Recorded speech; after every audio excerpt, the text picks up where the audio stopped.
慢性中耳炎是指中耳腔持續發炎超過3個月，且伴隨着耳膜的穿孔。常見的症狀包括耳腔流膿、甲着聽力的下降。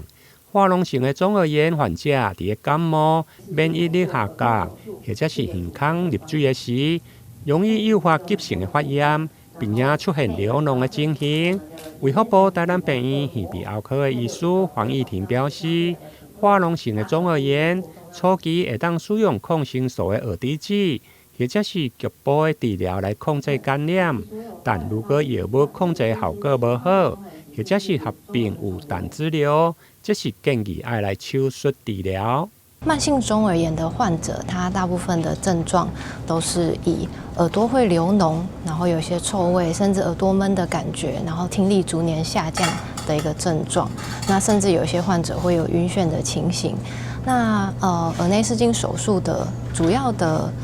手術的目的就是將耳朵中耳腔裡面發炎的物質完整的清除之後，將耳膜做一個修補，讓患者的耳膜可以長起來之後，讓中耳腔跟外界是有一個比較好的隔絕，就不會有這樣子慢性發炎的情形。耳內視鏡這個手術的應用上，最常使用的適應症是慢性中耳炎。那通常都是有耳膜有破裂的情形，或者是說甚至比較嚴重有膽脂瘤的患者。那使用耳內視鏡的手術的話，它相对來說是一個微創，然後傷口非常的小，恢復比較快，手術時間也比較短，住院時間也可以縮短到1到2天的一個比較新的技術。醫師表示，傳統的手術大約是對耳腔的後壁來切開，空隙大約有5公分。手術後需要頭部來包紮，住院甲着恢復的時間較長。近年來，因為耳內視鏡微創手術漸漸普及，